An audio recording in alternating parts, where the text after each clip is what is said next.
काशी और प्रधानमंत्री मोदी का रिश्ता विकास के पैमाने पर अटूट हो चुका है। 10 साल में काशी के कण कण में विकास की गंगा बह रही है। काशी विश्वनाथ कॉरिडोर से इस पूरे इलाके की आर्थिक उन्नति बेहतर हो रही है और सबसे खास बात, आज वाराणसी विकास के मॉडल के तौर पर पूरी दुनिया की एक अलग पहचान है। आज इसी मुद्दे पर हम बात करेंगे। प्रधानमंत्री मोदी ने किस तरीके से काशी का कायाकल्प किया, देश में मंदिरों का विकास कर उसे पर्यटन के साथ जोड़ने का काम किया और प्रधानमंत्री मोदी के इस काम के बारे में देश की जनता क्या सोचती है।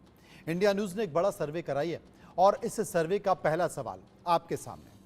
पहला सवाल जो हमने लोगों से पूछा वो रहा कि क्या आपको लगता है कि नरेंद्र मोदी ने वाराणसी का इंफ्रास्ट्रक्चर पूरी तरह से बदल दिया है। 81% लोगों ने कहा कि हाँ बदल दिया है, 12% लोगों ने कहा नहीं बदला है और 2% लोगों ने कहा कुछ हद तक, 5% लोगों ने कहा हम इस पर कुछ नहीं कह सकते। ये हमने सवाल पूछे, इस पर चर्चा करेंगे। धनंजय गिरी बीजेपी के प्रवक्ता हमारे साथ मौजूद हैं, संजय सिंह कांग्रेस के प्रवक्ता हमारे साथ मौजूद हैं और कृति निधि पांडे जो कि प्रवक्ता हैं समाजवादी पार्टी की, वो भी हमारे साथ मौजूद होंगे। लेकिन सबसे पहले हम संजय सिंह के पास चलते हैं। संजय जी, लंबे समय तक उत्तर प्रदेश में सपा और कांग्रेस का आधिपत्य रहा है, उनका हक रहा है, उनके सांसद रहे, उनके विधायक रह गए, लेकिन भारतीय जनता पार्टी ने करीब करीब एक दशक में अपनी अच्छी उपस्थिति दी है। आप मानते हैं कि देश के प्रधानमंत्री नरेंद्र मोदी जब से बनारस के, काशी के सांसद हैं, तब से काशी का नक्शा बदल गया? मनोज जी, मेरा नाम संजीव सिंह है जी, इसको आप कंफर्म कर लें। जी संजीव। दूसरी तरफ जो आपने सवाल किया तो थोड़ा सा समय दीजिएगा कि प्रधानमंत्री जी के बारे में 10 सालों का रिपोर्ट आप लेना ले लीजिए समय। तो 10 साल कहीं से आवाज आ रही है। 10 सालों की रिपोर्ट ये है कि प्रधानमंत्री जी मां गंगा का बेटा बनकर के आए थे, जिसको हाई कोर्ट इलाहाबाद उत्तर प्रदेश ने कहा कि उस जल की अविरलता को लेकर के, निर्मलता को लेकर के प्रदूषण इतना बढ़ा कि 1600 करोड़ रुपया सुभाष चंद्रा से लेकर के अडानी तक की कंपनी ने खाने का काम किया। और प्रदूषण इतना है कि प्रधानमंत्री जब गोता लगाए थे पैराशूट पहन करके तो 5500 बीओडी थी, ये थी। दूसरी तरफ काशी और बाबा विश्वनाथ अजन्मे हैं, इनके जन्म के बारे में चर्चा नहीं कर सकते। मोदी जी ने कहा था कि उसको हम क्योटो बनाएंगे। पहले तो ये जानना चाहिए कि जो भगवान गौतम बुद्ध 5 शिष्यों को बौद्ध धर्म की शिक्षा देकर वाराणसी के सारनाथ से पूरी दुनिया में बौद्ध धर्म का प्रचार किया, आज वो क्योटो जो जापान में है, मुश्किल से वो 600 से 700 पुरानी संस्कृति है। और बाबा विश्वनाथ काशी के बारे में मुझे लगता है कि अज्ञानता थी। तीसरी बात कि क्या किया, इनका नारा था विकास का। विकास के नाम पे आज पूरे काशी के लोग ठगे गए। आज एक बड़ा कारखाना नहीं है। कांग्रेस 35 साल से उत्तर प्रदेश में नहीं मनोज जी, लेकिन 1961 में पंडित जवाहरलाल नेहरू के समय ठाकुर रघुनाथ सिंह सांसद होते थे, यहाँ डेरेका बनाया गया, उसका केवल बीजेपी ने नामकरण किया, बदला बरेका कर दिया। आज 50,000 परिवारों का पेट डरेका पालता है। आज एक सरकारी कारखाना नरेंद्र मोदी जी नहीं बता सकते। 2017 के इनके विधानसभा चुनाव मैनिफेस्टो में कहा था कि हम पंडित मदन मोहन मालवीय के नाम से हम यूनिवर्सिटी का स्थापना करेंगे। आज पूछे भाजपा के प्रवक्ता से, एक शैक्षणिक संस्थान यूनिवर्सिटी नहीं बनाने का काम किया।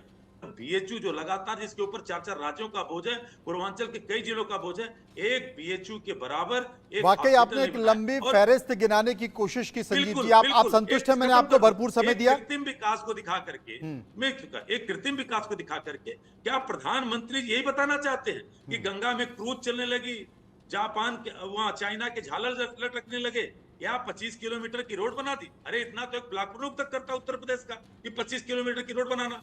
अगर प्रधानमंत्री अपने क्षेत्र में अगर लाखों लोगों को एक कारखाना नहीं दे सकते, अपने लोगों को एक शैक्षणिक संस्थान नहीं दे सकते, एक वहां पे स्वास्थ्य का बड़ा हॉस्पिटल नहीं दे सकते, तो किस बात का विकास? तब आप धनंजय गिरी साहब जवाब दे दीजिए, बीजेपी के प्रवक्ता है धनंजय गिरी। अगर ये सब नहीं कर सकते तो फिर किस बात का विकास, ये पूछ रहे हैं संजीव सिंह। कांग्रेस कमंडल के करीब आने की कथित तौर पे कोशिश करती है, लेकिन कांग्रेस के नेता बंडल समझते हैं, कमंडल उनके समझ में आएगा नहीं, क्योंकि अब उनके यहाँ से नोटों के बंडल आपको देखने को मिल रहे हैं और देश देख रहा है। कांग्रेस को समझ में नहीं आएगा कि विकास होता है। भाई साहब आपने बोला, मैंने इंटरप्टेड नहीं होगा। क्या हुआ भाई साहब, ये भाई साहब आपके समय में नहीं टोका, और अगर कुछ और बोलना रह गया तो सही भी बात बोल बोलिए लीजिए, ना। फिर मैं अपनी नहीं बात संजीत नहीं, जी आप देखिए, अपनी आप बात कीजिए, फिर मैं बोलूंगा। बोलिए। आपको भरपूर ठीक है, समय बोलिए। मिला है। अब एक बार धनंजय जी को बोलने दें। नहीं कुछ हाँ, और ठीक भी है। रह गया, संजीव जी तो थोड़ा बोल लीजिए। सही बात बोले ना। देखिए मनोज जी, देश सुन रहा है। ये सही गलत तो आप नहीं तय देश करेंगे ना, देश आप थक जज गया नहीं है। झूठ सुनते सही सुनते गलत ना। इस देश की जनता को तय करना प्रवक्ता है। सही संजीव बोले, जी यही दिक्कत प्रवक्ता है सही ना, बोले। कांग्रेस की हाँ, यही ठीक है। समस्या है। कांग्रेस की एक सबसे मिनट तो बड़ी बोलने समस्या दीजिए, ये है कि उसके आप देश बाद की फिर आप समस्या है। करेक्ट कर दीजिएगा। जो झूठ की जहर अरे खुरानी बोलने कांग्रेस दीजिए का ना कैंसर है इस देश धनंजय का। जी देश को। थक गया है। धनंजय कांग्रेस जी इस देश को के लिए संजीत सिंह कैंसर की जी तरह है। कम से कम 1 मिनट तो बोलने सुनाइए। दीजिए, उसके बाद आप ठीक सुनाइए। कर दीजिएगा अगर कुछ गलत है तो। सुनाइए सुनाइए सुनाइए। बोलिए। देखिए कांग्रेस राजनीतिक रेस से पिछड़ने के बाद किस तरह से बात कर रही है। क्योटो क्यों? क्योंकि क्योटो वहां की धार्मिक राजधानी है, इसलिए वो कहने के लिए और शहरों के नाम ले सकते थे, लेकिन क्योटो को उन लोगों ने प्रिजर्व किया, वहां की चीजों को बचा के रखा, फैक्ट्रियों को इंडस्ट्रियलाइजेशन नहीं किया ताकि वहां की संस्कृति अक्षुण्ण रहे। अब ये बात कांग्रेस को समझ में आएगी नहीं, क्योंकि कांग्रेस को सिर्फ करप्शन समझ में आता। आज आप देखिए काशी का बम बम बोल रहा है, काशी बाबा विश्वनाथ कॉरिडोर जो बना है, और जिस तरह की वहां पे भीड़ हुई है, और जिस तरह से इकोनॉमी को वहां बूस्ट मिला है, जिस तरह से वहां की संस्कृति छोड़ हुई है, भारतीय संस्कृति का जीवंत और प्राणवंत स्वरूप आपको देखने को मिल रहा है। आज मां गंगा के किनारे काशी के तो आप जाकर देखिए जो तंग गलियां और बदबूदार सड़कें, जो कांग्रेस कभी इस देश के कल्चर से जोड़ ही नहीं पाई। पंडित नेहरू से लेकर के, पंडित नेहरू ने कहा था कल्चरली आई एम मुस्लिम, और प्रधानमंत्री नरेंद्र मोदी ने उस कल्चरली जो सांस्कृतिक रूप से जिस ढंग से भारत का विकास किया है। अरे नरेंद्र मोदी वो भागीरथ है जिन्हें खुद नहीं पता कि विकास की कितनी गंगाएं उन्होंने बहाई है। जब भारत की इकोनॉमी 2013 में 16,65,297 करोड़ के बजट को 2023 में 45,03,97 करोड़ तक जो 3 गुना ले आते हैं, अर्थव्यवस्था को अर्थाधार देते हैं, 5 शहरों से मेट्रो 27 शहरों में आती है। और आप काशी की बात कर रहे हैं, काशी का जो विकास हुआ, जिस ढंग से काशी में विकास की गंगा बही है, आपने कभी आपको लगता है गए नहीं है। अगर आप चले जाएंगे तो आपके मुंह से आवाज नहीं निकलेगी। काशी का जिस तरह से आधारभूत संरचनाओं में विकास किया गया, उसी से संबंधित गिरी साहब, उसी से कोने को संबंधित जीवंत हमने एक और प्राणवंत सवाल किया लोगों गया। से पूछा था, वो सवाल भी ले लेते हैं। और वो सवाल था कि इंफ्रास्ट्रक्चर बदलने में किसने अहम भूमिका निभाई। 82% लोगों ने कहा बीजेपी ने, 8% लोगों ने कहा कांग्रेस ने, 2% लोगों ने कहा समाजवादी पार्टी ने, 4% ने किसी अन्य को बताया, और 5% लोगों ने कहा इस पर हम कुछ भी नहीं कह सकते। हमारे साथ समाजवादी पार्टी के प्रवक्ता कृतिनिधि पांडे साहब हैं, उनसे हम पूछ लेते हैं। पांडे जी, क्या कहना है आपका? पांडे जी अनम्यूट कर लीजिए। जो सवाल आपने पूछा जी इंफ्रास्ट्रक्चर का, उससे पहले भी एक सवाल आपने पूछा था जी, उस पर भी आप अपनी काशी राय का दे सकते विकास हैं। कितना, काशी का विकास कितना हुआ। माननीय प्रधानमंत्री जी ने कहा था बनारस क्योटो बनेगा।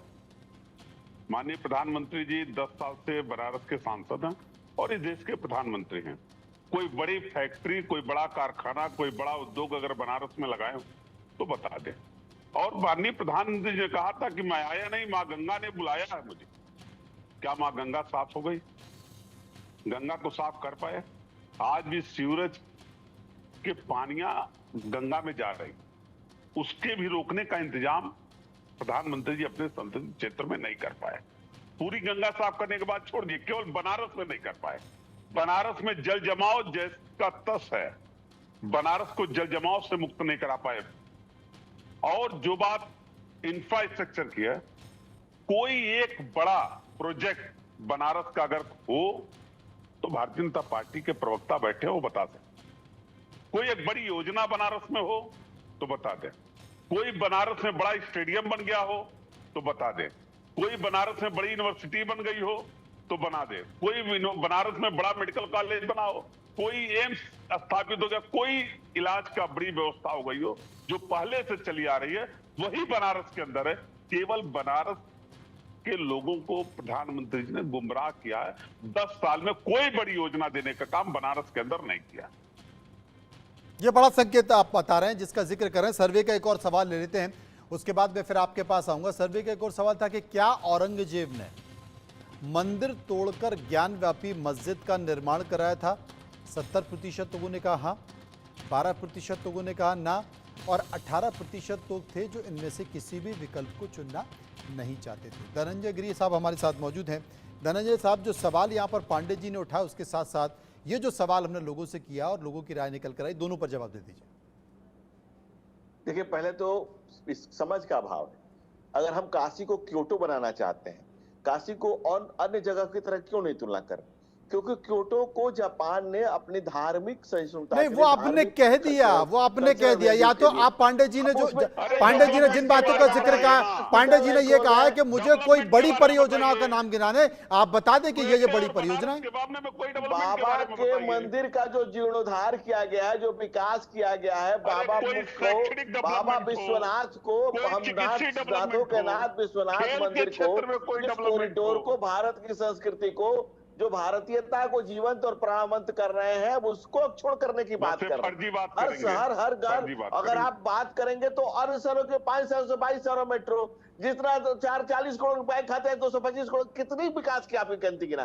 काशी की बात ही अलग है, काशी की बात अलग है। काशी को धार्मिक की वैल्यूज है, धार्मिक मान्यता है। दूसरा सवाल आपका क्या था? औरंगजेब, क्या औरंगजेब ने मंदिर तोड़कर ज्ञानवापी मस्जिद बनवाई? थोड़ा जवाब देखिए, इस्लाम में ज्ञान का कोई शब्द इस्लामिक शब्द नहीं है।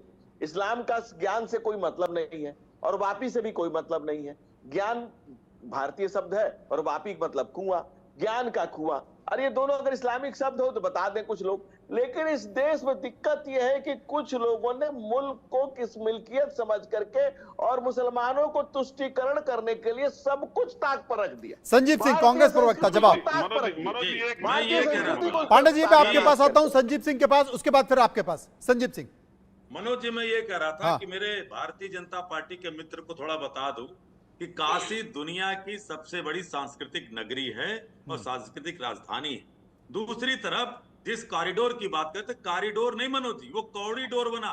आज भी वाराणसी के लंका थाने में 150 शिवलिंग तोड़ करके नाले में फेंका गया था। उसका मुकदमा हमारे नेता और यहाँ पे लोकसभा के प्रत्याशी इंडिया गठबंधन के उत्तर प्रदेश के प्रदेश अध्यक्ष अजय राय जी ने उसको करवाया। आज भी पता कर लीजिएगा। दूसरी तरफ क्या बात करते हैं, माँ गंगा ने बुलाया था, माँ गंगा का सीना चीर करके 12 करोड़ रुपए नहर में बहा गया। कोई ऐसा बेटा हो सकता है क्या कि जो माँ बीमार उसका सीना चीरा जाए? और दूसरी तरफ इनको कह दीजिए कि धर्म के बारे में पता कर लें। वट वृक्ष मनोज जी पूरे हिंदुस्तान में 3 जगह है, प्रयागराज में है, गया में, और तीसरा बाबा विश्वनाथ के आंगन में था।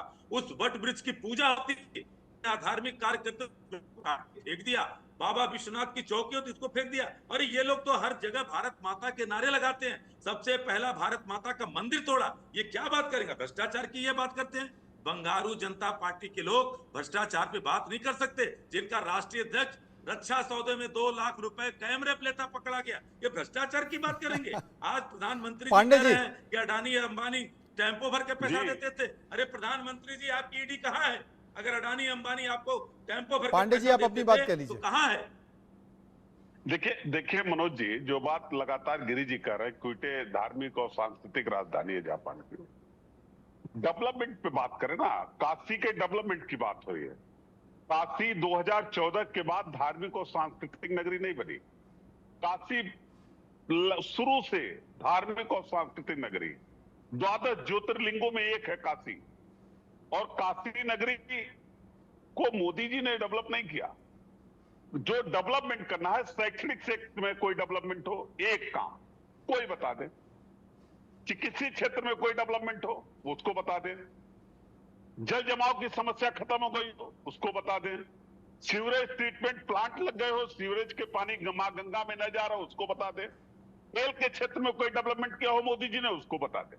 एक भी काम अगर काशी मैंने पूछा था पांडे जी, जो आपने जिस बात का जिक्र किया, पहले भी इन बातों का जिक्र किया, मैंने पूछा गिरी साहब से, लेकिन उन्होंने नहीं बताया। चलिए एक सवाल ले लेते, एक सवाल सर एक और है, वो ले लेते जल्दी से। वो सवाल है कि क्या ज्ञानवापी मस्जिद विवाद का हल कैसे चाहते हैं? हमने लोगों से पूछा। 17% लोगों ने कहा कोर्ट के बाहर समझौता होना चाहिए, 73% लोगों ने अदालत का फैसला होना चाहिए, और 7% लोग थे जो कह रहे थे कि जैसी स्थिति है वैसी ही रहे, और 3% लोग इस पर कुछ भी कहना नहीं चाह रहे थे। गिरी साहब, पांडे साहब ने फिर वही बात का जिक्र किया है कि कम से कम बता ही दीजिए 2, 4, 5, 10 बड़ी योजनाएं, और इसके साथ साथ इसका भी जवाब। मनोज जी, जब ये बात ही समझ में नहीं आ रहा है, जिसका गिलास ही उल्टा रखा हुआ हो, जो साफ साफ बात है, राम के लिए गोली खाने वाले और राम भक्तों पर गोली चलाने वालों के बीच में आप कैसे बात करेंगे? देखिए, गठबंधन के दोनों साथी मुस्कुरा रहे हैं, जब गिरी top साहब floor ही आपने खाली जवाब है, दिया और वहाँ गठबंधन पे के नहीं दोनों जा साथी पाएंगे। एक ही अंदाज में एक ही स्टाइल में मुस्कुरा रहे हैं। का निर्माण, कोई जवाब है भाभा क्या? विश्वनाथ कॉरिडोर का मनोज जी, ये निर्माण कुछ और बता नहीं बनारस की सकते, संस्कृति को केवल छूड़ गुमराह रखना, करेंगे लोगों वहाँ को। की सांस्कृतिक एक गिरी राजधानी को साहब, बनाए थोड़ा रखना, पढ़ अब के उसमें आइए सिमरन काशी के प्लान बारे खोज में रहे मेरे हैं। मित्र। भाई अगर आपका जिसका पाकिस्तान, मनोज जी प्लीज मुसलमान, प्लीज ये प्लीज आगे बदतमीजी इनको नहीं, कुछ पता ही अपने नहीं। समय बोलिए। ये रटोटाई बातों पे आते हैं, रट करके आए हैं कि सांस्कृतिक राजधानी है, धार्मिक राजधानी है। अच्छा सुन लेते हैं, गिरी लेकिन साहब एक बताइए, भी पूरा कीजिए। डेवलपमेंट का काम मैं प्रधानमंत्री तो के सिर्फ क्षेत्र राहुल का गांधी एक को ही डेवलपमेंट समझता का था काम कि नहीं बता इंटरटेनर है, सकते। लेकिन ये टॉप फ्लोर खाली वाले लोग यहाँ भी हैं। ऐसे यहाँ पर कीर्तिमती पांडे नाम लिख लेने से नहीं हो जाता। ये टॉप फ्लोर इतना खाली है तो मैंने सोचा भी नहीं था। नहीं गिरी साहब पांडे साहब योजनाओं का बारे में जिक्र कर रहे थे, आप टॉप फ्लोर और ग्राउंड फ्लोर पर चले गए। नजर में मनोज जी, जब मैं कह रहा हूँ कि यहाँ बात उसकी है नहीं, बात है कि भाई क्या सिर्फ बनारस है हमारे लिए 543 पार्लियामेंट क्षेत्र है और सबका विकास, सबका साथ, सबका विकास, सबका प्रयास। और इन्होंने सपा के समय में सांस्कृतिक क्षेत्र को, कल्चरल क्षेत्र को, सनातन संस्कृति को जीने दिया होता। अगर आप भक्तों पे गोली चलाने वाले को समझ ही नहीं आएगी, संस्कृति की समझ आप इनसे समझना गिरी चाहते साहब हैं। फिर वही पूछ रहे हैं, पांडे साहब ये कह रहे हैं कि मुझे 2-4 बड़े नाम गिना दो। एक नाम मैं बता कह दिया। रहा हूं कि जिन लोगों ने राम भक्त पर मनोज गोली जी, चलाई, एक काम उनको बता आप दें। संस्कृति को समझ, शैक्षणिक उनसे आप क्षेत्र सांस्कृतिक में, राजधानी समझना खेल के चाहते हैं, क्षेत्र में, उनसे आप क्योटो का डेवलपमेंट मतलब के समझना क्षेत्र चाहते में, हैं। सीवरेज आपने डिबेट ही ट्रीटमेंट गलत प्लांट के रखा क्षेत्र में, है। अगर कोई ऐसे लोगों से संजीव जी, आप कुछ कहना चाहते हैं, बताइए। ये सीवरेज के लोग हैं, ये सीवरेज ट्रीटमेंट प्लांट समझ में आएंगे, ये सीवरेज नाली 2-3 सवाल समझ में, पूछना चाह पानी की रहा बात हूं। समझेंगे, मनोज जी, ये नेता की बात समझेंगे नहीं। गिरी जी बिना पढ़े चले आए, अगर नाली के, अगर आप नाली के, अरे पांडे जी थोड़ा रुकिए, पांडे जी कंट्रोल, पांडे जी कंट्रोल। जी कुछ और सवाल हैं। संजीव जी कुछ बोल रहे हैं। कुछ मालूम ही नहीं। कीर्ति जी कुछ और सवाल हैं, देश की जनता जाने। प्रधानमंत्री ने, मनोज जी भारतीय जनता पार्टी के प्रवक्ता, इसमें प्रधानमंत्री जी से पूछिए, 1000 करोड़ रुपए वाराणसी में डॉक यार्ड के नाम पे खर्चा किया। क्या कहा कि मालवाहक पोत से वाराणसी से हल्दिया माल जाएगा, आज तक एक जहाज नहीं गई। 1000 करोड़। दूसरी तरफ मनोज जी हम लोग पढ़े लिखे लोग हैं, हाँ। आप बताइए रोपवे कहां बनता है? अच्छा। थोड़ा पूछिए इनसे। रोपवे बनता है जहां पे सुगम रास्ता ना हो, सड़क मार्ग ना हो। क्यों कीर्ति जी, बनता है कि नहीं? जहां पे जल मार्ग हो, पहाड़ का। यहाँ पे 700 करोड़ रुपए रोपवे के नाम पे बर्बाद किया जा रहा है। काशी के लोगों के छतों पे मौत का साया दिया जा रहा है। ये इस तरह की चीजें कर रहे हैं। तो मैं पूछना चाहता हूं कि जनता के पैसे का दोहन केवल अपने उद्योगपति मित्रों के लिए। वाराणसी में मां गंगा स्वच्छ नहीं हुई, लेकिन गुजरात के उद्योगपतियों का क्रूज चलाया जा रहा है। इस क्रूज से किसका फायदा है? बनारस के लोगों का फायदा है। थोड़ा पूछिए। बनारस का तो जो असली जो मां गंगा का सनातनी पुत्र निषाद समाज है, उसकी नावें तो भी बारिश होगी बंद कर दी जाएगी 4 महीने के लिए। क्या कछुआ सेंचुरी के नाम पे उसकी नाव नहीं चलाई जाती? लेकिन कछुआ सेंचुरी क्रूज चलाया जाता है। पूछिए, एनजीटी ने मुकदमा किया, एनजीटी ने मुकदमा किया है। गिरी साहब जवाब दे दीजिए। देखिए, जब स्पष्ट बात है कि जब विकास किया जा रहा है, जब वहाँ टेंट सिटी लगाई जा रही है, जब दुनिया के लोग, कई देशों के लोग आकर के बनारस में, और बनारस के आप टूरिज्म को अगर समझना चाहेंगे, भाई साहब अपने अपने समय बोला जाए, भाई साहब बदतमीजी नहीं किया जाए, अपने अपने समय बोला जाए, अपने अपने समय बोला जाए, प्लीज। आप बोलते मैं पीछे बोलता हूँ, मैं राहुल गांधी छाप व्यक्ति नहीं हूँ, आप राहुल छाप व्यक्ति हो सकते हैं। अरे हाईकोर्ट ने जुर्माना लगाया है, क्या बात करते हैं? हाई कोर्ट ने गुजरात के, क्या बात करते हैं? कांग्रेस का सुप्रीम कोर्ट से बेल पड़ा, राहुल गांधी और सोनिया गांधी दोनों सुप्रीम कोर्ट से जमानत पर चल रहे हैं, और आप भाजपा को सवाल उठा रहे हैं। दोनों भाई बेटा सुप्रीम कोर्ट से जमानत पर चल रहे हैं। ईडी के 5000 करोड़ का माल 50 लाख में खाने के चक्कर में जिस पार्टी के सरबराह लोग हैं, और दूसरे गोलियां चलाने वाले बैठ के संस्कृति को समझ दे रहे हैं। भाई आपने अभी भाजपा पे आरोप लगाया, आप भाजपा के पुराने जिन्होंने इस्तीफा लिए उस पर बात करें। अरे आपके वर्तमान लोग केस में पाए जा रहे हैं। मनोज जी देखिए, सबसे इंपॉर्टेंट बात है, लगता है मामला काफी गर्म हो गया, और वो हमने जो सवाल पूछे थे उस पर जनता की राय निकल कर आई थी। बात मुद्दों पर चली गई, विकास पर चली गई, और सबूत देने की बात आ गई, और उसके जरिए फिर बात बहुत आगे निकल गई। बहुत बहुत शुक्रिया करेंगे सभी मेहमानों का जो तमाम सवालों पर जनता की राय थी और उस पर अपनी बात कर रहे थे, अपना पक्ष भी रखे। फिलहाल खबरों के सफर में इतना ही, बाकी की खबरों के लिए चलते रहिए एनडीए न्यूज के साथ। मुझे दीजिए इजाजत, नमस्कार।